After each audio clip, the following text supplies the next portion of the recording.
What's up, guys? Welcome to Metal Movies and Brewskis Live. I'm your host, Matt Burke, and tonight we're going to be talking about a lot of fun stuff. A lot of people were doing the Super Bowl thing today. I don't know, man. I kind of got away from the Super Bowl like a few years ago, especially like after all the woke crap and shit. I don't know, man. It was just kind of lame. So kind of stopped getting into it. Usually, like my home team, you know, I would usually represent that. I did play football a little bit in high school. I went out for the team, and then that was it. I just kind of did it to see if I could do it, and did it. A bunch of other buddies did it too. But yeah, man, just not really into football that much anymore. It's kind of, I don't know, it just gets boring as fuck. But yeah, thanks everybody for watching. We got some fun stuff to talk about tonight. Let's see here. We have there's something I wanted to show you guys that it was something that was really big in my childhood, and I don't know, I just was waiting around for it a lot, and finally there was a resurgence of it a few years back. Got a little beer right here too. Sorry, side question. Metal Legion. I just cracked this open for I did a little thing for the Axel John book that I backed, and I just read that today. That book was fucking awesome. Definitely recommend that. Two Horns Way Up. You guys should check that out. But yeah, back to the main thing I was talking about. There was this thing that was around a lot when I was a kid, and it was very popular. It was actually a cartoon, and I think it was probably the best cartoon that, like, you know, a parent and their kid could watch. You know what I mean? That wasn't too, you know, it wasn't too violent, but it also, you know, it was also cool for kids to watch. You know, it's like that fine line, and I think this show did it perfect. I often think about, you know, stuff, you know, me making comics and whatnot, and like, you know, what if I could make a cool IP that's, you know, kind of kid friendly, but also I'm gonna like it too. Like, it's not gonna be weak or watered down, you know. And this IP is something that that I had always, you know, thought about. You know, that's one that I would always go back to. And as a kid, I would always miss episodes. I could, you know, you had to be there, be square. And sometimes, you know, you might be off of your buddies, or you just might miss it or whatnot. But yeah, I missed a lot of them. But I do think that this show is definitely.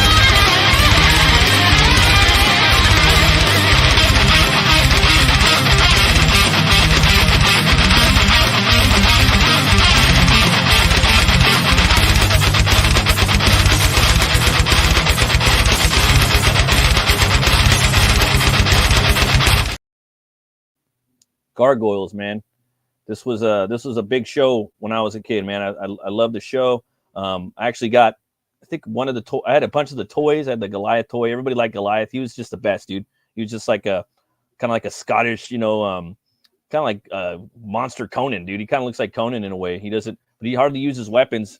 Very rarely, like 90% of the time he doesn't. But every now and then he might get in a fight with Macbeth, you know, and pull out a mace or something. He adapts to the environment and, you know, does what he can. This Kickstarter right here, it's got 24 hours left, and it's basically all the old, like, comics from the 90s. It's a 30-year anniversary, and they're compiling it into different, you know, ways you could back it. You know, there's like high-end tiers where, you know, well, I don't know. Let me let the man himself that created it talk to you about it. Hi, I'm Greg Weisman, the creator of Disney's Gargoyles.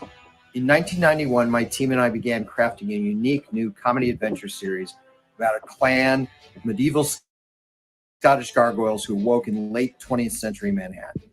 Over the next several years, we developed our show from that initial comedy idea into the action drama you all know and love.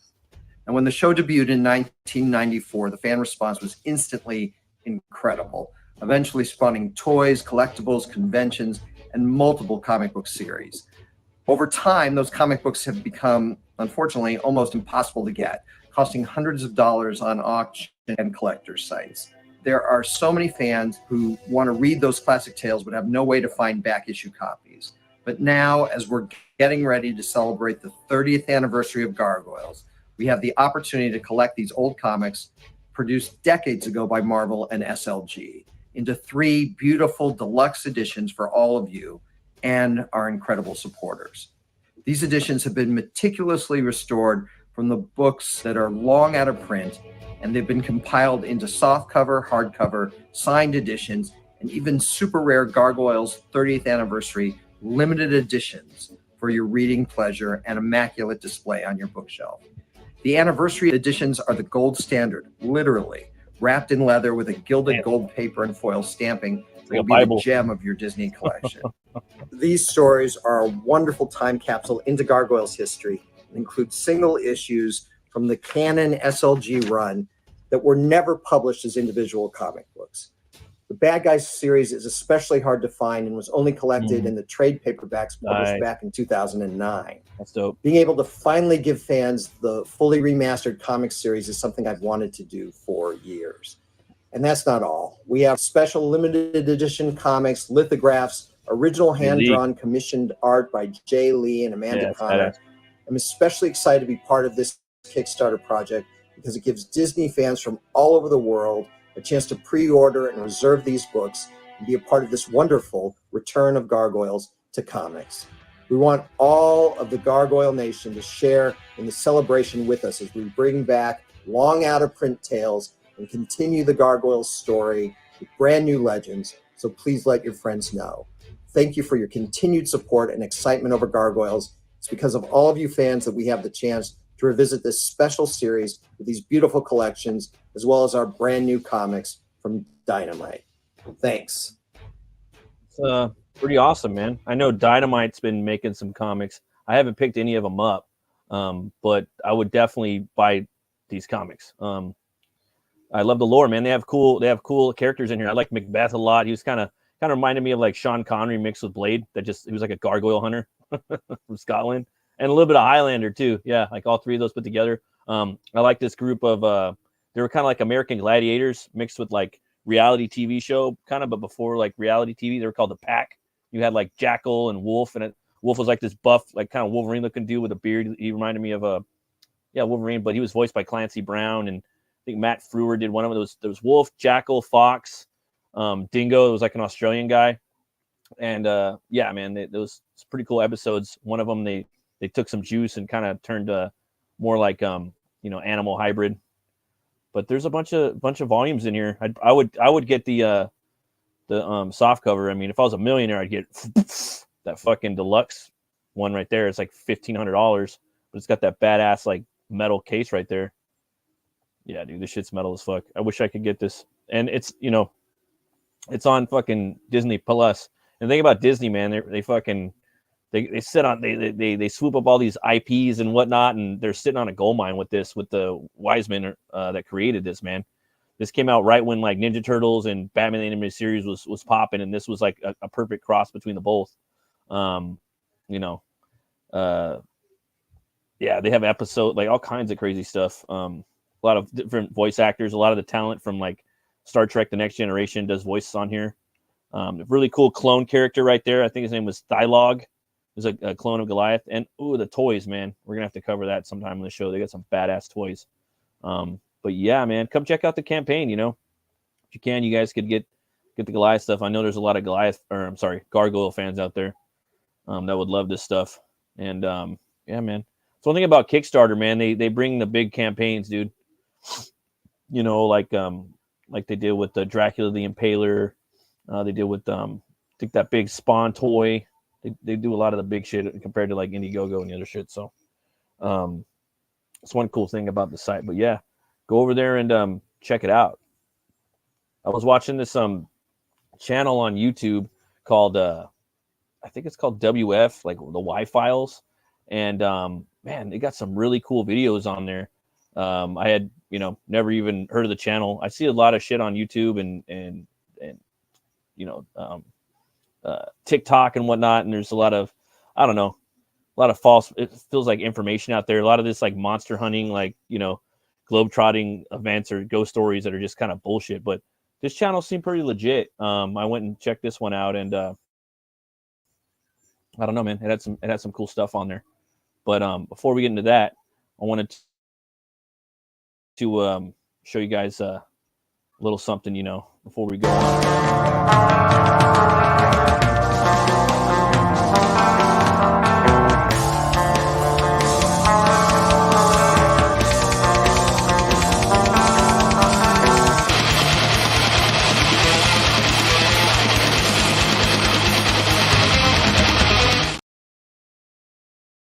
So yeah, man, Neanderthals, they're, from my understanding, they were just like another, step in the I guess primate, family, the humanoid family. But there's become new evidence that has been brought to life. But I'll give you a little rundown for most people that don't know. And most people have, well, not most people, but a lot of people do have Neanderthal DNA in them. And there was different theories of how they came into extinction. Some believe that Homo sapien fought back with man's best friend, which is the dog. We use the dog to help fight back. But there's other theses and theories and theorems about how they became extinct. But Neanderthals, or Homo neanderthalensis,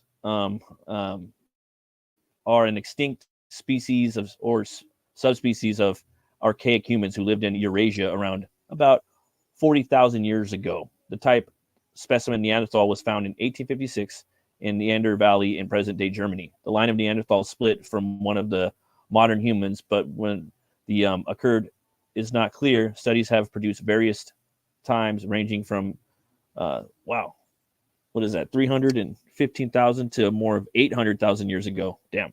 The date of divergence of Neanderthals from this ancestor, H. Heidelbergensis, it's hard to pronounce that, sorry guys, pardon my scientific French, is also unclear. The oldest potential Neanderthal bones date to around 430,000 years ago, but the classification remains uncertain.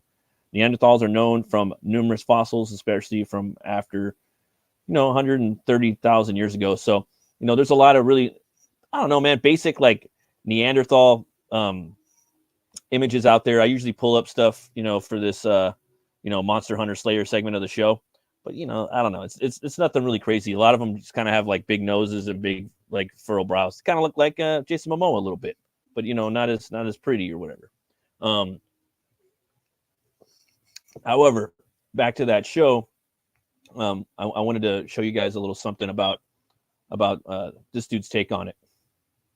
Let's see here. Gonna have to do a little share real quick. And again, this was a channel that I just started checking out because I'm like, ooh, because usually there's just like a lot of bullshit on YouTube, and I'm kind of my brain's a little hungry for more, and this was a pretty cool little thing. Check it out. Another species of human, a species of human that was stronger, faster, and more adaptable to extreme environments. This fearsome and fearless warrior species was the Neanderthal. The Neanderthal was not the dumb, bumbling caveman you were taught in school. They were intelligent, had spoken language. They built large family groups that organized into tribes, that then organized into villages. They conquered fire. They created art. They created music. They created tools. But their specialty was creating weapons. This species of superhuman warriors conquered Europe easily. They crossed the English Channel and conquered Britain. The warm coasts of the Mediterranean, too, were theirs. For 500,000 years, they devoured Europe, the Middle East, and Asia. They were the kings of the world, the ultimate warriors, the apex predator. So, like, this guy's take on the Neanderthal, from his studies or whatnot, are saying that they were like fucking super villains, bro. That they were straight up monsters that had thick ass skin. They had fur. They were hunting us. He's even saying in the video that there's theories that the reason why, I mean, it's common sense, but he was saying that there's things genetically that when we go in the dark, the reason why we're afraid is because these motherfuckers were trying to eat us and hunt us, and allegedly they could see at night. He also goes into more theories about, well, maybe their newest offspring or ancestors or whatnot, their legacy are Bigfoot, however you want to say it. And that's the reason why, one of the reasons why they're probably on it, on at night. So let's do a little more. Unlike other human species who ate mostly fruits, seeds, and grains, Neanderthals only ate meat. They were strong enough to take on animals that no other creature would touch. They're like cave bears, leopards, mammoths, even rhinos. Yeah. But their favorite prey, their favorite food, was us. Mm-hmm. But yeah, enough of that. I wanted you guys to check that out. Basically, I thought that was a pretty cool take. And I thought that like what's his face, Ben Templesmith, the guy that illustrated 30 Days of Night, he had a kind of a take on that, but it wasn't even as this barbaric. I don't from what I read. I have the book, but I have to go back and reread it. But I don't remember him being that monstrous. Obviously this dude was using like AI art and some of the compositions that he had to express his theorem about them being this type of monsters with all the superhuman shit. But the AI kind of worked or whatever. But the idea, that Templesmith had was in his book, Total or Original Hate, is that they thaw out these Neanderthals on this this scientific expedition, and the last thing that they remember was being hunted by us. They wake up and then they start coming after us. So yeah, man, that's a cool book too. I did a review on that. And yeah, check out this channel. It's called the Y Files. I'll put a link up in there too after the show, so you guys can check them out. But definitely check out that Neanderthal video. It's like 40 minutes long, but it's really really good. But yeah, time for our next segment. Let's see here.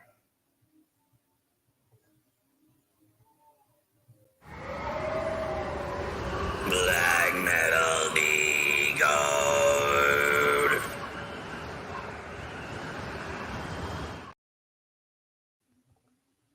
So I got one right here. I wonder if you guys can figure it out. It's a pretty easy one.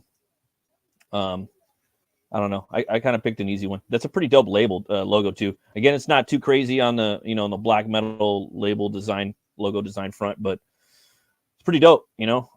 Like said before on this show, bands usually when they start out, a lot of the black metal bands, or bands in general, their logos are kind of hard to read. They're more fucking brutal and metal and death and black. So it's kind of hard to read. It's a game. How can you decipher my shit? But as they become more popular, these bands, they usually start switching up their labels a little bit, their logos, so it's more legible, more readable, more marketable, And it's like at the end of the day, some of these guys are artists, and they want their art, that being music, to get out there. So for that to happen, sometimes it's good to have a little logo that people could read. It's good marketing. Put it on a shirt, people can read it. Oh, who's that? I want to check that out. That sounds pretty awesome. So I don't know, but yeah, this is an easy one. You got the Thor symbol. You got Thor's hammer right there. You got two spike clubs right there in the background. Looks pretty cool. Yeah, definitely a cool one.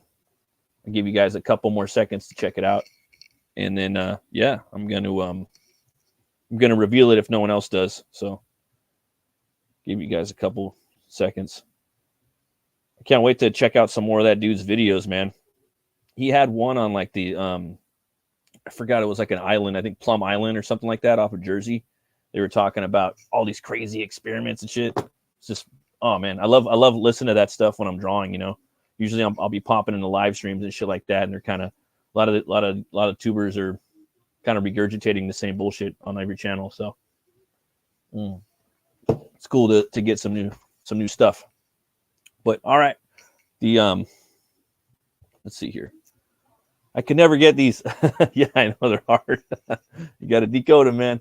And Jason's actually got a book out too. We're gonna have to show that book off tonight too. He just got it for Unhinged. It's fucking awesome. Let's see here. All right. Well, since you guys can't figure it out, this one's called Graveland. Okay. So yeah, that's the band Graveland. So go check them out. If you can. What's up, Chris H? Oh, just sorry, dude. I had to spoil the name, dude. It's Graveland. How you doing, brother? Well, yeah. Thanks for stopping by. Yeah, Graveland, man. There's some other cats too that actually have a book out right now. I wanted they have a Kickstarter going. I wanted to share this out. And let's see here. I saw an R and an A and just couldn't get it. Yeah, I know, man. It's tricky. Those things are fucking tricky sometimes, dude. But yeah, dude, there's a book right here called The Dead Stop Tour of Terror. It's by our boys on 656, and they did it campaign through Indiegogo. Got that book, man. They delivered on time as always. And this right here is a horrific slice of life of tales told from a border horror perspective. So you're gonna get a lot of real stories in there, and they're done by a different artist. So it's kind of a kind of like Tales from the Crypt, or something like an old EC horror story. But I'd say like 90% of the stories, maybe 80% are like real stories. So we'll go ahead and play the trailer. Check it out. Step into the shadows of the borderland, where a chilling realm of legends, monsters, and madmen awaits. 656 Comics takes you on the road with Dead Stop, Tour of Terror.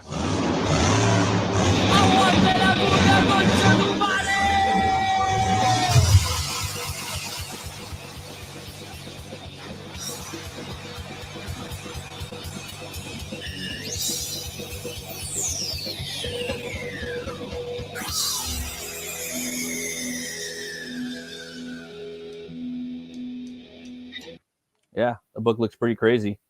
Check it out. Let's go ahead and check out some of the stuff they got on here right now. Some of the photos and whatnot. So the book, it comes with this die cut cover. This is the one I have right here. You open it up, it's fucking crazy, man. It's like they call it the twisted metal cover. You can see the insides of the bust, and it's all, it's got the blood and the guts. It's fucking metal. And then right here you got Rich Ayala's cover. Really cool, really funny one. You got the busty lady coming at you towards the camera. You got you got Sully the cockroach, the roach ball is right there, riding a super shotgun on the hood. Those are both awesome covers. You can pick them both up. And yeah, see, there's some of the the beats, the meat and the potatoes right there, the bones, the bare bones.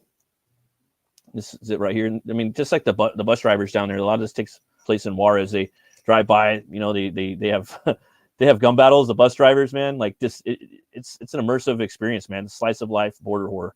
You guys got to check it out. They have this one about this these burritos that people eat. There's they had a secret to them, secret sauce. This one about these two like clowns that are like going after a war with each other, and over Mexico they would have like these clown shows, man, where people, artists would compete to be like, the best clown, and a lot of crazy stuff too, man, about like the wars that go on over there between the cartels and whatnot. But I'm gonna check this book out, man. It also has a little tie into Escape or Die. I think it was their first book, so definitely check this out. I got the link. It's like the first thing at the top. They got a couple more days to go, but yeah, check it out. There was a movie that me and Brian watched this week. It was a Western that inspired a very popular Western, and it was this movie is called Django. And there's been a million fucking Django ripoffs, and Quentin Tarantino did his own Django movie too. And we watched the original with Franco Nero, and it's directed by Sergio Corbucci.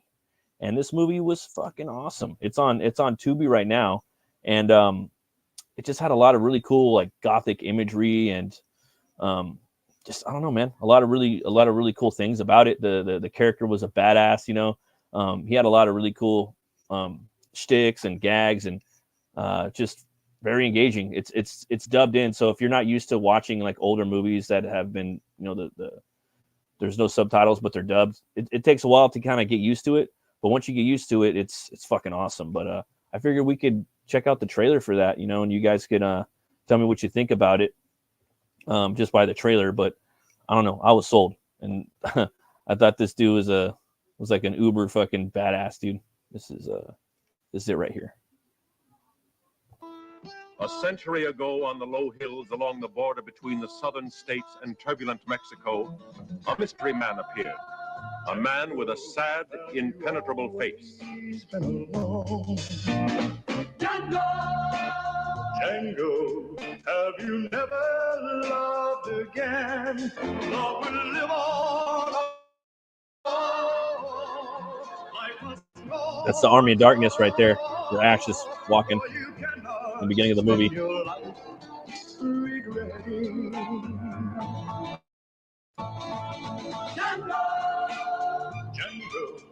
Who was that man? What was his secret? It's not important. And if I bothered you, will you accept my apology? He was pitiless in revenge. quick to decide and a master of every weapon. A man everybody would like to have seen dead.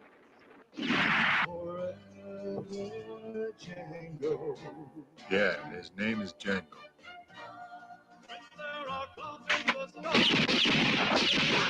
Yeah, man. Django, the title of a film you'll never forget. Django. Django! Then you got left. You're tongue-tied? Or don't want to tell me? Too bad, Marie. Django, an audacious man of action, capable of a tender, hopeless love, which could only last a day, but a day which was worth all eternity. I'm glad I made you feel like a real woman. Very glad. I mean that. Putting the Barry White on her right there. I mean that. Django, a new, ruthless, violent film. Featuring a great new star, Franco Nero. And a great supporting cast.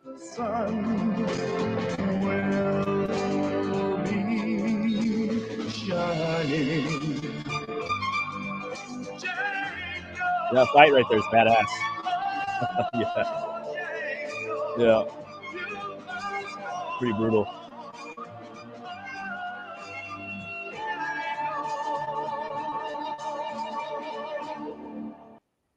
Yeah, that movie was fucking awesome. It's free on Tubi. Just check out Django 1966. And yeah, man, what got me was he was this cowboy, you know, this outlaw, just dragging a coffin, dude, through the mud. That's how the movie opens up, you know. And you find out he's this badass dude. He's just a quick gunslinger, and he's you know, he's on a mission. He's trying to go back and reclaim something of his some form of his, you know, prior humanity. And he's just arcing his story just arcs throughout the movie, and you slowly start to figure out more about him, you know. And I think there's a sequel. There's one more sequel with that guy, the actual direct sequel with Franco Nero. So I'm probably gonna watch that tonight after this. But yeah, man, I wanted you guys. Let's see here. I never knew that Tarantino was a remake. Yeah, dude. The Tarantino one's a remake, and then there's like probably 20 remakes, or just actually they're more like ripoffs that are done in Italy. The Italians would just rip each other off back then, the filmmakers, but they're fucking dope too. A lot of those movies, from my understanding. So, you know, it was just kind of like we could do that. Gets back then, you know. So maybe Tarantino was like, yeah, I'm gonna go ahead and just, you know, do my take on this, you know, and just did his take, you know, which I like that one with Jamie Foxx. That one's cool too, you know, with DiCaprio and Don Johnson and Samuel L. Jackson. That one's pretty dope too. But nah, dude, I actually like this one more, man. The ending was fucking brutal. You know, there's even the ear thing, dude. He took from Reservoir Dogs. He took from this movie Django. So you guys got to go check it out. All about the westerns, man. Love it, love it, love it. I wanted you this part of the show. I mean, some of you guys that watch the show, some of you don't know. You know what I mean? I actually do have a comic book that I've been working on. I'm working on right now. It's called Hell War. It's about this bounty hunter that is you know, he's a Norse bounty hunter that works for Hell, and her name's Helnora for Helheim. And it takes place during the 90s, and he's got his own metal band. It's called Hell War. That's his name. His name's Barrett Hell War. And he's also a biker bounty hunter, and he's a mechanic. And yeah, I wanted to just, you know, maybe show you guys a little bit about it that don't know what I got cooking up. I got a scene right here. The book basically starts out where he's in Death Valley, California. A lot of the book takes place in California, and it's during the 90s, during like that metal scene kind of. And he's going up against a group of a biker gang called the Death Valley Draugrs, and he's going there to pick something up. He's got one more thing to get from them, and Yeah, man, he's just kicking some ass. His steed right there, his motorcycle is actually a horse from Norse mythology. It's got a lot of exhaust pipes that are actually wings and hoof-like. Well, without spoiling too much about that character, but Hell War, man, he's got his guitar, he's got his guitar sword and his axe guitar, and he has to metal, man. If he doesn't play metal, if he doesn't slay with metal, and if he doesn't work with metal, then he will turn into the Hellbinger, which is this crazy fucking beast. Oh, thanks, brother. Appreciate it, man. Yeah, I've been working on the character for like about 10 years. You know, I had to redesign him a couple different ways, but he's got a little mystery to him. I don't want to spoil like I want people to kind of not know too much about him, but just know that he is a badass and he is very powerful. And, you know, it's a lot of inspiration from, you know, Thor, Lobo, Incredible Hulk, or Dr. Jekyll and Mr. Hyde. And the movie Falling Down, the Robert Duvall character, really did a big inspiration on me trying to craft a story in which he's on his last day of the force, and he's got to do all this shit, man, and deal with Michael Douglas. And that's with him, Hell War, Barrett Hell War. This is his last mission for Helnora, and he has to go, and he's trying to free his brother, man. He's trying to get him out of hell, and so they can go and do their, you know, hang out, man. His brother's been in prison for like 1,000 years. This is his brother right here, Wreckbolt. And basically Wreckbolt, he's all chained up, man. He's got these collars and shackles that are around him that he has to wear all the time. They're some of them are mystical, where they can just never be removed. So, and they're bolted onto him. And, you know, this is him right here in Hollywood, or in my story, it's Holly Weird. And he's like basically, you know, off by like the Sunset Strip. And this world is like, what if Ragnarok happened around us and it kind of tweaked things a little bit? Not too much, but what if the Viking apocalypse happened to planet Earth, but kind of tweaked things a little bit, but not too much? Just some things are a little different, like the rainbow bars, you know, the Bifrost now, a little shit like that, you know. I am having fun with this book. It is serious, but it's not too serious. So if that means, you know, that means something. I am having a little bit of fun with it. This right here is the Hellbinger that I was talking about. That's what Hell War will turn into if he doesn't meddle. And this is, you know, the beast. You know, he's kind of like this organic force of nature, man, that he turns into, man. His you know, he morphs into that.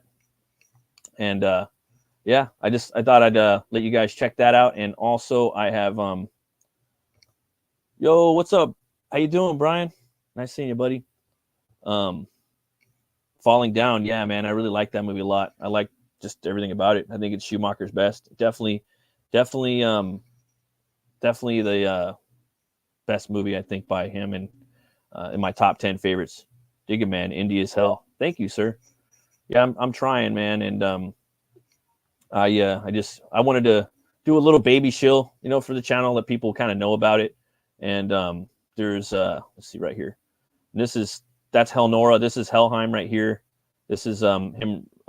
He's driving his Goldmane. That's the name of his bike, Goldmane, and he's tugging along his metal van, his tour van. That's the rolling cage. In the back of the van, the back door is actually a gigantic half stack, or actually it would be like a double full stack by double full stack. So that one's gonna, you know, play a significant role in the movie, or in the comic, sorry. And yeah, everyone's has their take on Helheim, and this is mine. And hopefully as the books progress, you'll see the world of Helheim change throughout each book. So that's Hell, and she needs something, and she or Helnora, and she needs Barrett Hell War to do it. So, but enough about me. I'd also like to show Jason in the chat, Unhinged Entertainment. He's got this really cool book. Jason, you got to come on, Open the Gates to talk about this a little more. But I'd like to show you guys watching this book. And it's the next book in the Absolute series. This is it right here, Absolute One Stormy Night. Okay, this is the Samurai Priest. This is, you know, a lot of people's favorite character, my favorite character from the Absolute verse. And it's a Samurai Priest goes on a quest that will change the landscape of Absolute forever. And this book, man, it's you know, the gist of it. From the pages of Absolute, books 1 and 2 comes Samurai Priest and his first solo story, a 25-page silent black and white adventure during a thunderous stormy night in the realm of Pasius. The Samurai Priest must traverse the land in search of a lost relic, encountering dangerous foes along his journey. Will he find what he seeks or perish in his quest? This issue is a true grit, indie fashion comic with all traditional art and digital sound effects. So that's cool, man. I'm really digging this. Love Jason's art. If you guys haven't seen Jason's art, check this shit out, man. Fucking awesome. Love all the different influences that Jason brings to the table. We got the Shelby Robinson alternate cover right there. Both look fantastic. And he's also got some sketch cards up right here while supplies last. And the book itself, guys, is you know, it's only basically the book is only $8, you know, and the shipping I think is like $7, so it comes out to around $14 for the comic. Or you could get them both right here, 14, you know, both covers with shipping would be like, you know, $20 or so. Can't beat that. Either way, you can't beat it. So come check it out. He's got a few holy snaps. He's only got 4 of the book and sketch card left. And Jason's art campaigns, the art on his campaigns sell out pretty quick. So if you guys can't get in there, check it out. This book's gonna be a fucking fun ride, you know. Some of you crack a beer, you know, light a J up too, and just fucking get immersed in this crazy stormy night. You guys are gonna love it. So come check it out. Yeah, man. There's this band I wanted to yeah, let's see here. Oh, for sure, dude. We'll line it up. Absolutely. If you catch my drift. A little pun there. Yeah, man. Hell War is going to be a whole lot of fun. Yeah, man, I hope so. You know, I just want to do my heavy metal Viking book, you know, or Norse book. This is it, you know, and get to play with all those characters in that sandbox. Oh, what's up, Plago, man? How you doing, brother? Nice to see you, brother. Fuck yeah. Hell yeah, man. And Brian says, sounds dope. Sounds and looks dope. Hell yeah, it does. Yeah, I don't know if you guys watch the Super Bowl. I didn't watch the Super Bowl today. I was busy just, you know, hanging out with the kids and doing lots of fun stuff. But yeah, it was great. Coming up on like the 45 mark. That's how I kind of, you know, like to keep this show a little short and sweet. There's a band I wanted you guys to see. Always welcome to show that book on the Horror Movie Club. Yeah, hit them up for that. Definitely. And this band right here is Solution 45. I think they're definitely, I mean, depending on what day of the week it is, it's my favorite band, you know. I think the singer is phenomenal. He's just really got that kind of catchy, like 80s style sort of metal, but he can also, I don't know, do a bunch of different stuff. He's very diverse. I talked about him when he left this band, they had to get 2 other dudes to replace him. But this album, I think this album is old now, but this song will probably get us a copyright strike, but it is what it is. So let's see right here. Let you guys check it out. This one's called Gravitational Lensing, and the band is called Solution 45. So you've probably heard them. If not, I envy you. Check this out.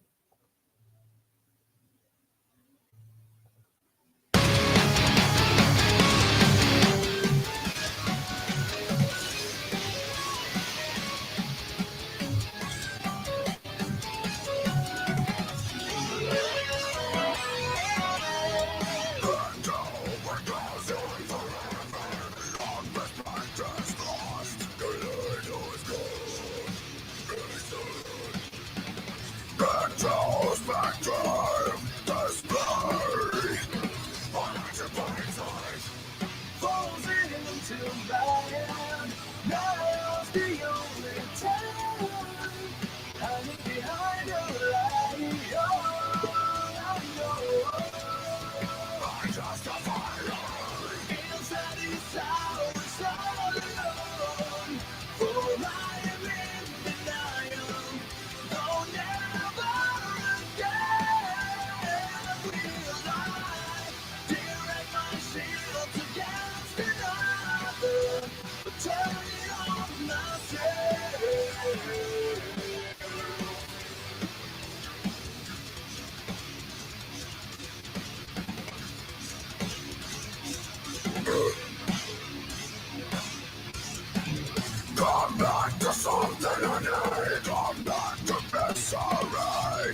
have found myself again.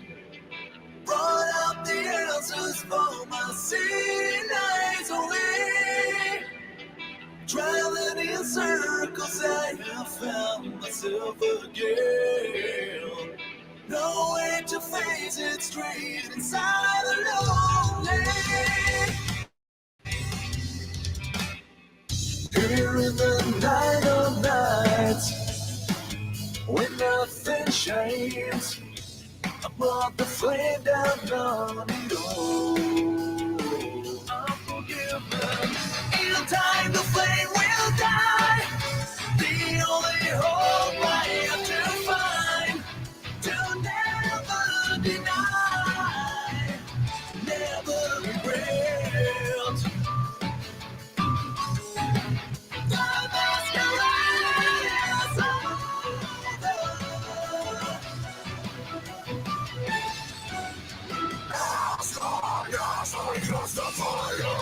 Inside these towers all alone, for I am in denial.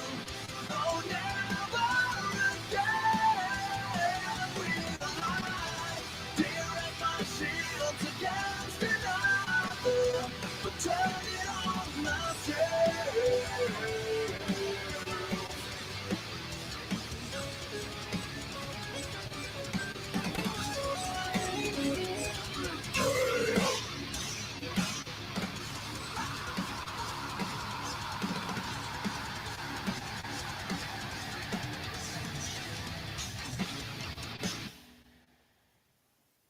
Yeah, dude, that band's fucking awesome. That song's got the breakdown, it's got the catchy chorus, you know, it's got that cool pre-chorus is fucking slaps on that song. Not a lot of bands don't have the badass pre-chorus and a chorus. Like that one just fuck. I think that's one of the best melodic death metal, like kind of, I don't know, catchy sounding songs ever made.